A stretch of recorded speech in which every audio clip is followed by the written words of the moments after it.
strong becomes the weak?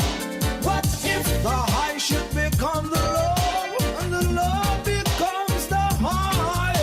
What if the little that you have right now should be given to those who have not? So be careful how you live your life today. You may live to regret it tomorrow. Be careful every little thing you say. You may eat your bread of sorrow. Be careful every little move you make. You're living in a time that you borrow. Be careful every little step you take. Don't you know that the Greetings. This is Mackie Conscious once again with what I call Mackie Conscious View. I would specifically in this view ask you to share this to everyone around the world. Go to my channel, Mackie Conscious View, and subscribe. We are in what we call Black History Month, which we celebrate every year. And I, for one, has always wondered, are we as black people stupid? Usually, people celebrate your joys, your pleasures, your passing of your exam subject, you reach a milestone in age. You celebrate your wedding anniversary, your birthday party, all kind of stuff. How can we celebrate our atrocity? As far as I'm concerned, the history of black people is coming back from slavery. That's where it came from. And if we have all these atrocities, people on the slave ship being thrown overboard and your foreparents are beaten and chastised and whatever there is, then how we come to be celebrating the atrocities of your life? If someone has done you something wrong, who celebrates? The one who has done you wrong. You cannot be the victim and you are celebrating. That means when we celebrate Black History Month, the people who have caused us suffering and pain, they cock their foot up, put up their glass with champagne and draw their cigar across their jaw corner and celebrate when you celebrate your demise. It is time black people wake up and see importance now. We need to change it to what we call Black Empowerment Month, where we empower people to survive, exist, and recognize that we need to move past slavery. Of course, we must know our history, but you cannot celebrate the negativity of your history, or you would not be going forward. There are many adults that gets parental demise, all kind of things said to them about them when they were small, you're ugly, you're this and you're that, and you grow up and it affects you. And you have to probably get to the psychiatrist or the psychologist at a later date to help you to move out of that. Then how come we have all these elements and of sufferation and we still pass it down to our children to haunt them with that which is in the past? The people who crucify our foreparents, they are no longer here. Neither are our foreparents here. Those people are gone. So why are we hating those who did that in this time? There are many people right now who love black people who are not black. As a matter of fact, is there any other nationality that have a history? Like White History Month, Jew History Month. What is so important about that? Of course we suffer racism, and racism is always around. But why is it that another race hate you? Isn't it because you are important? Then why you pay so much attention to your haters that you can now be celebrating your haters? We have seen quite a few things we call racial stuff happening. Let's say police brutality to black people in England and quite a few of these places. Doesn't this tell you that you must have been important? Why people see the need to target you? Then why do we celebrate them? If someone is doing you or say, let us say someone says something horrible about you and you ignore them, what happened? They will go away. But if they want to be in the limelight, they will continue to do it so they get on the news like you. So when you think it's you alone getting on the news, they get in the news too, you know. If we don't get to a point in life where we recognize that we as black people stop seeing negativity, stop paying attention to those who don't like you, because some of the time it's a decoy, it detracts you from your growth.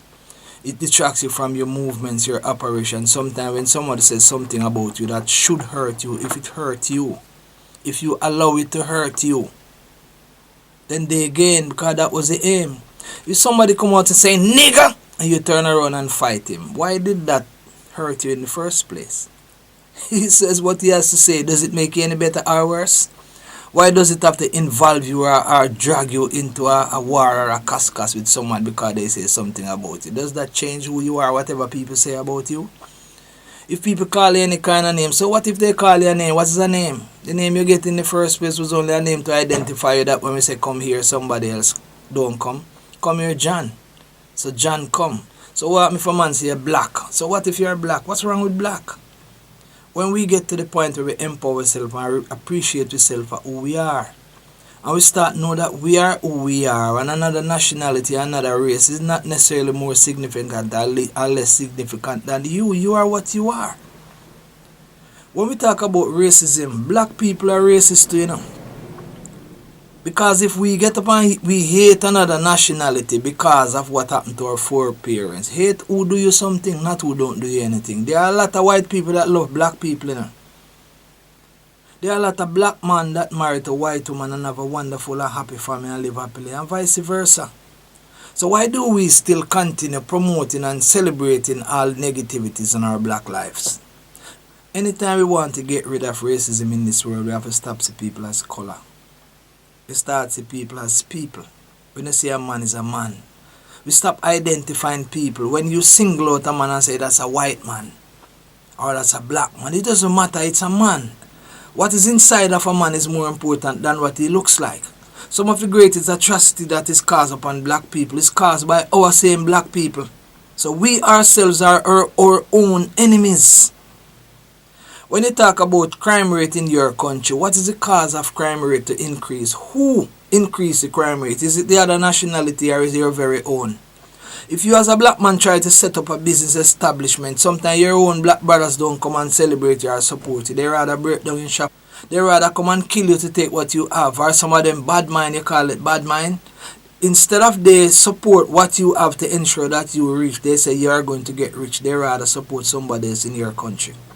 It happened in Africa. If there are some other people that is set out to destroy black people and pass on all the guns and arms in your country and your communities, that cause it to be segregated and separated against each other, how can black people unite if we allow others to get among you and allow you to take up arms against your own?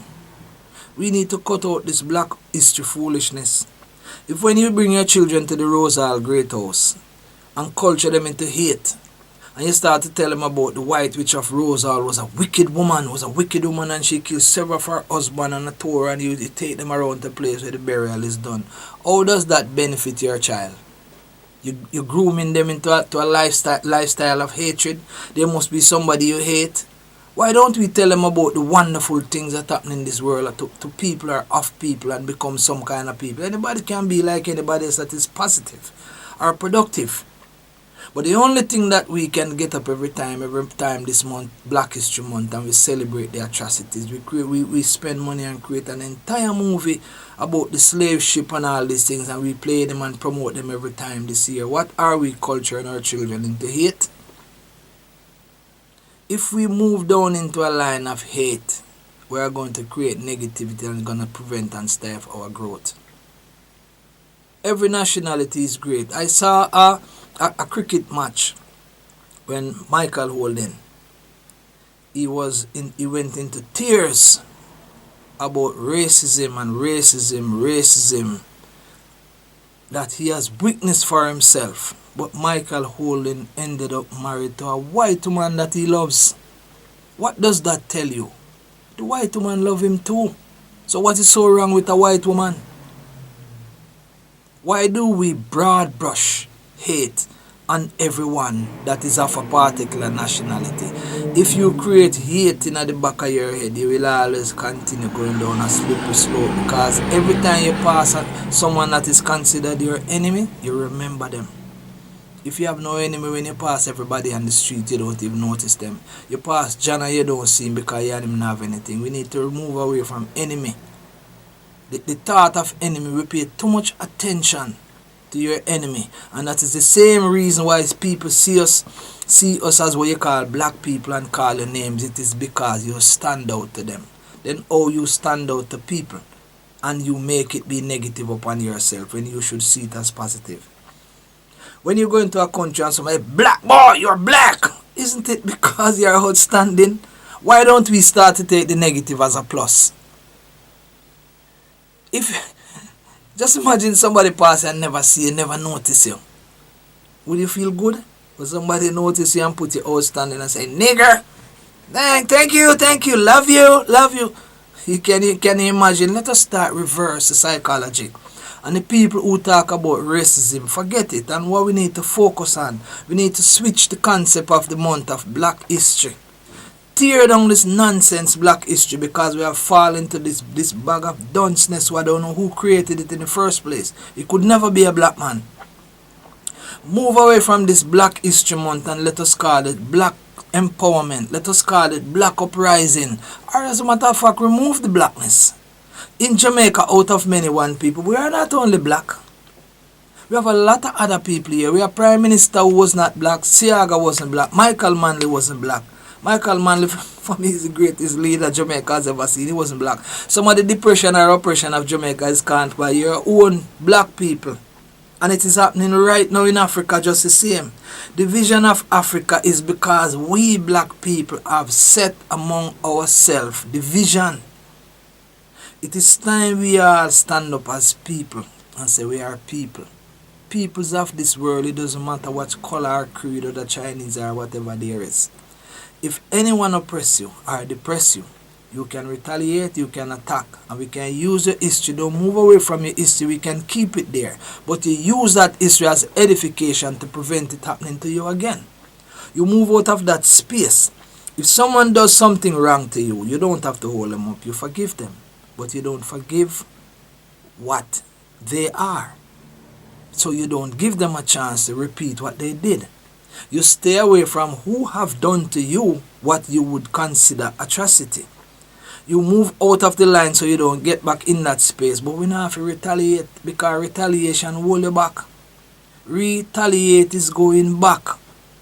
If somebody do you something, alright, move on and grow. How do we grow if we keep looking back into what someone has done you? And the time you take to focus on where your destination is, you are focusing on attacking what is behind you. You have passed what is behind you. Let us pass the palms of slavery. Let us pass the palms of racism and start see people in the world as people. We need to unite as people. Right around the world, let us stop segregate because some of the time you attack the wrong people who had no intention of doing you anything wrong. What we need to do, if you want to mention something about blackness, black people need to recognize that we have been a lot of our own enemies. We shape ourselves, shape our destination, and we call it, if you want to call it, a month of progress, a month to assess, celebrate, retreat, don't surrender. If you were not important in this world, nobody would have seen any need to hate you. Check it. All the people that someone see the need to approach and attack you must be doing something great or something above or either look different or something. You ever see anybody talk anything about a madman in the street? They walk past them. An insane man in the street. Or if an insane man say to you, dirty boy, you don't even listen. But a man in a clean clothes say to you, you have a war. Why?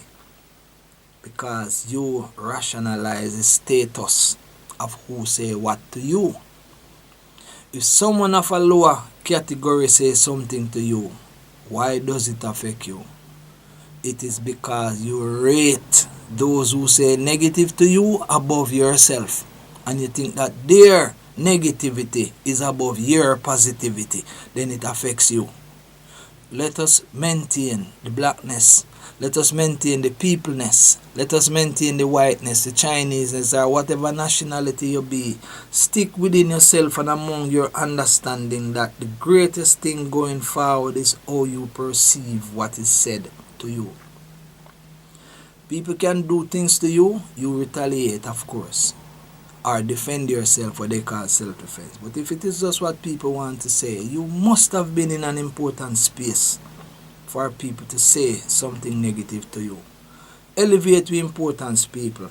And one thing finally, me say, let us remove ourselves from mental slavery. And one of the first steps going forward, I recommend that internationally we remove this concept of Black History Month. You cannot have a month to celebrate the atrocity, because when you celebrate Black History Month, the people who have caused your negative history, they sit on their back porch every time this month.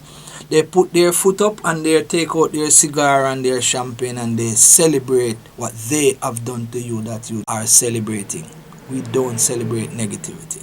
This is Mackie Conscious View, another one of my views. Give thanks to life. Jah live.